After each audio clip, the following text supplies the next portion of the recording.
నన్ను ఇష్టంగా అభిమానించే వాళ్ళు అలా ఉంటే చాలా జాగ్రత్తగా నన్ను ఫాలో అయ్యేవాళ్ళు, విమర్శించేవాళ్ళు కూడా ఎప్పుడూ ఒక వ్యాఖ్యానం వాళ్ళు చేస్తూ ఉంటారు.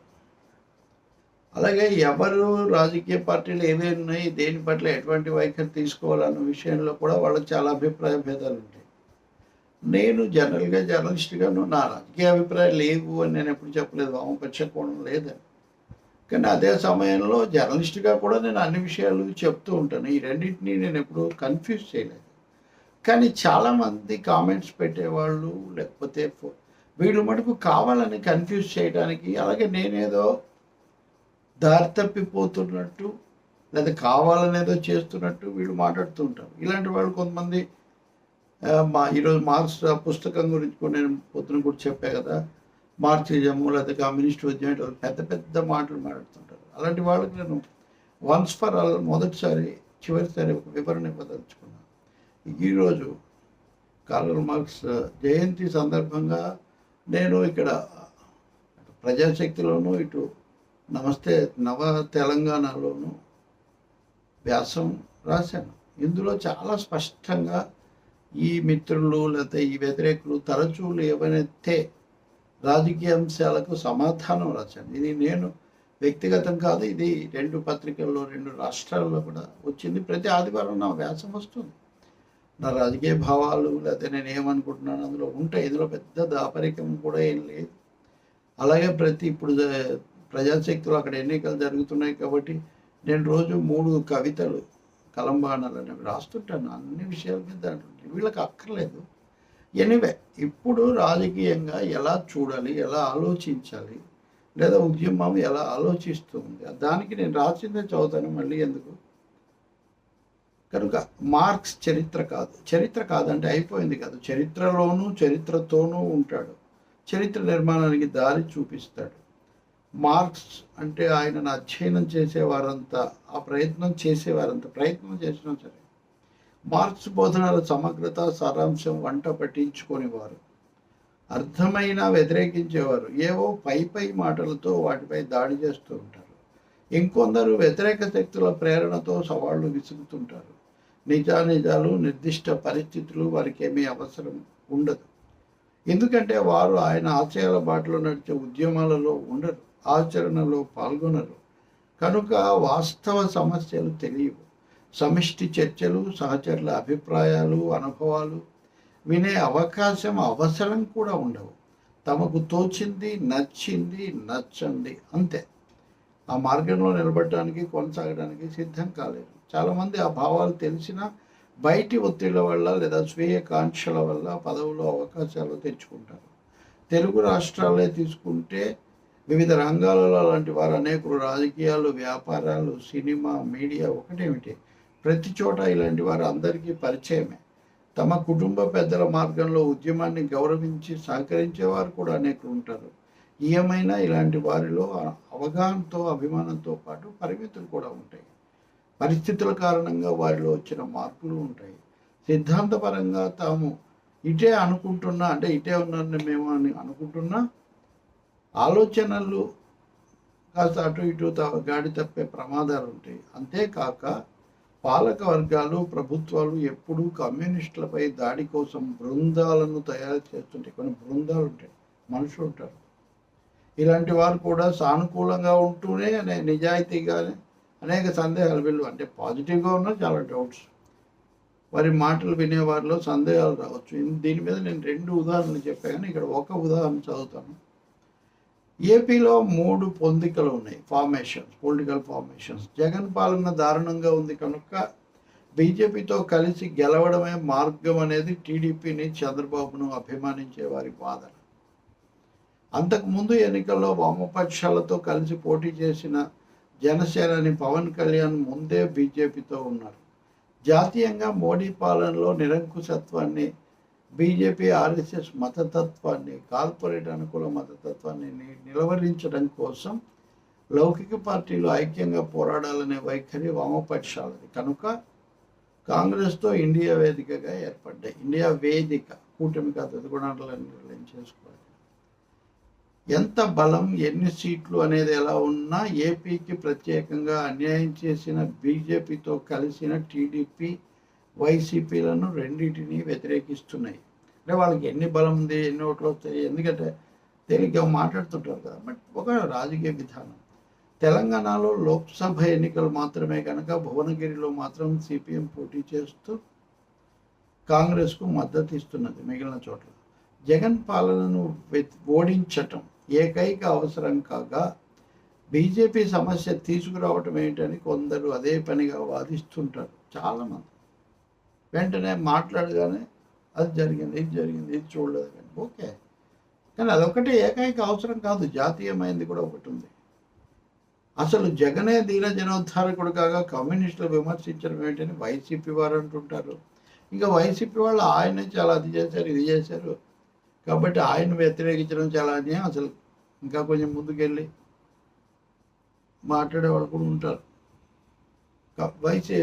ఆయన్ను జగనే దీన జనోద్ధారకుడు కాక కమ్యూనిస్టులు విమర్శించడం ఏమిటని వైసీపీ వారు అంటుంటారు. అదాని బొగ్గును తీసుకొచ్చి సింగరేణిని బుగ్గి చేసిన కాంగ్రెస్ను కమ్యూనిస్టులు ఎలా బలపరుస్తారని కేసీఆర్, తెలంగాణ మాజీ ముఖ్యమంత్రి, నిన్ననే సవాల్ విసిరారు. రెండు చోట్ల బీజేపీ తన ప్రయోజనం నెరవేర్చుకునే ఎత్తుగడలతో మత రాజకీయాలు నడుపుతూనే ఉంటుంది. సో ఇది అక్కడైనా ఇక్కడైనా బీజేపీ, నేను చెప్పడానికి ఇప్పుడు చదువుతున్నాను కాబట్టి ఇంకెక్కువ ఎక్స్ప్లెయిన్ చేయను.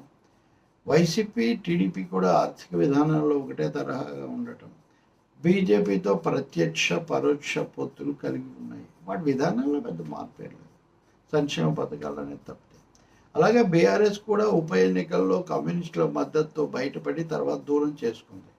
బీజేపీతో దాని సంబంధాలపై సందేహాలు కూడా ఉన్నాయి. ఎలా ఉంటుంది ఏంటి చాలా, ఇప్పుడు అదే కదా రేవంత్ రెడ్డి కూడా అడుగుతున్నారు, రేవంత్ రెడ్డి మీద వీళ్ళు అంటున్నారు. సో సందేహాలు కూడా ఉన్నాయి.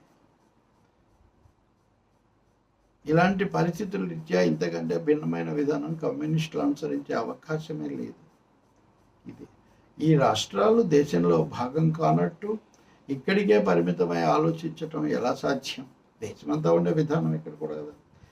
ఇక్కడ నేను చాలా ముఖ్యమైన ఒక ఉదాహరణ ఇచ్చాను. జగన్ కావచ్చు, రేవంత్ కావచ్చు, ఇంకొకరు కావచ్చు, వాళ్ళనే చూడాలి, బీజేపీ అంటారు ఏంటి అన్న దగ్గర. బెంగాల్లో వామపక్ష సంఘటన ఏర్పడి 32 ఏళ్ళు పాలించింది. 32 ఏళ్ళు అవిచ్ఛిన్నం. ఇంకెవరు ఇప్పుడు వచ్చే కానీ అప్పటికి పాలించింది. తృణమూల్ కాంగ్రెస్, బీజేపీ వేర్వేరు సమయాల్లో చేతులు కలిపి దానిని దెబ్బతీసాయి.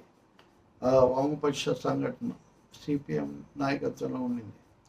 ఇప్పుడు బీజేపీ స్థానాలు పెరుగుతుండడంతో లోపాయికారి అవగాహన కొనసాగుతూనే ఉన్నట్లు సందేహాలు ఉన్నాయి. ఇప్పుడు బీజేపీకి 2వ స్థానంలో ఉంది తృణమూల్ తర్వాత. కాబట్టి వీళ్ళు పైకి ఏం చెప్తున్నా లోపల కొంత వీళ్ళకి ఏదో అవగాహన ఉంది అనే సందేహాలు కూడా ఉన్నాయి బెంగాల్లో.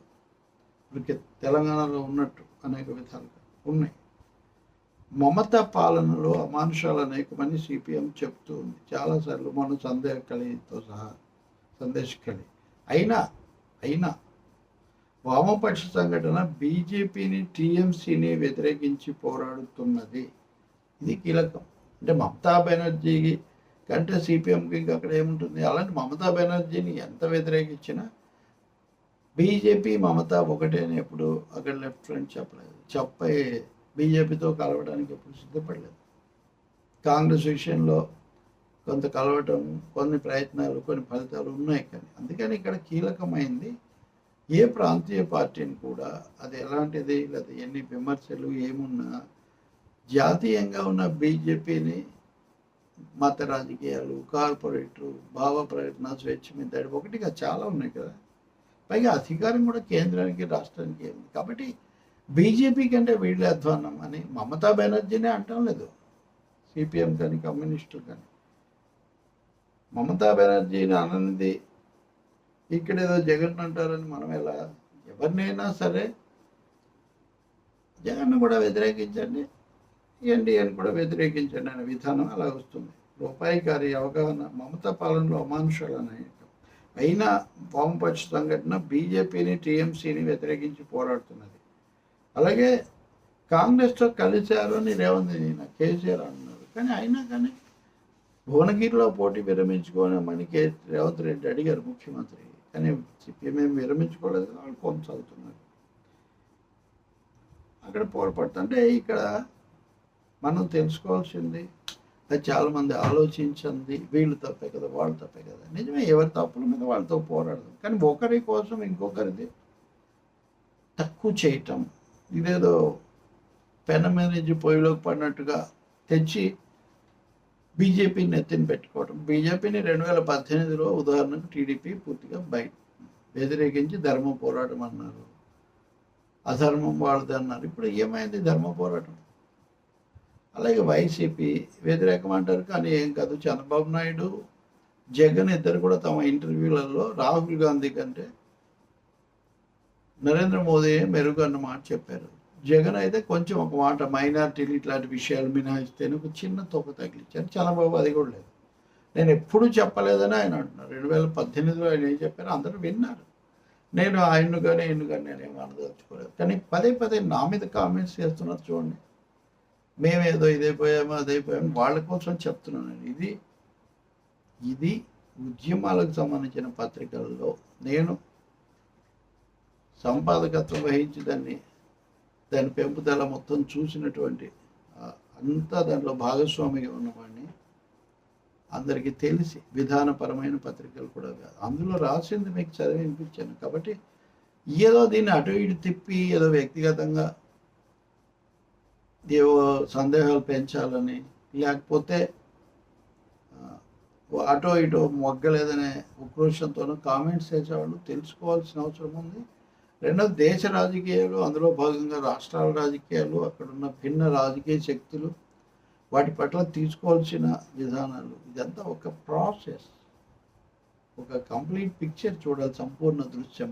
చివరిగా చెప్తాను, బుద్ధుడు ఒకసారి అంటాడు, రాజుగారి దగ్గర ఉంటే రథంలో వచ్చానంటాడు అవతలాడు. రథంలో వచ్చారా? రథం అంటే ఏంటి? గుర్రాల, చక్రాల, లేకపోతే మావటీన, లేకపోతే వెనక కూర్చునే స్థానాలు, ఇవి కాదు, ఇవన్నీ కలిస్తేనే రథం. రాజకీయ భాగాలు, రాజకీయమైన విధానాలు కూడా అలాగే రూపొందుతాయి. గెలుపు ఓటమి అంటారా, అంతా ఉంటుంది. ఇట్లా సరైన పంథాలో కూడా ఉండాలి కదా. అందుకని ఇటు నుంచి ఇటు దూకి అటు దూకి యూ టర్న్లు, లేకపోతే ఇంకో జే టర్న్లు, లేకపోతే కే టర్న్లు, ఇన్ని టర్న్లు తీసుకుంటే ఎట్లా? ఒకటే కదా ఇక్కడ. ఈరోజు మార్క్స్ జయంతి కూడా, కాబట్టి concrete application of concrete conditions, ఉన్న పరిస్థితుల్లో చేయగలిగిన గరిష్ట మ్యాక్సిమం ఎఫర్ట్స్, దానికి అనుకూలమైన విధానం.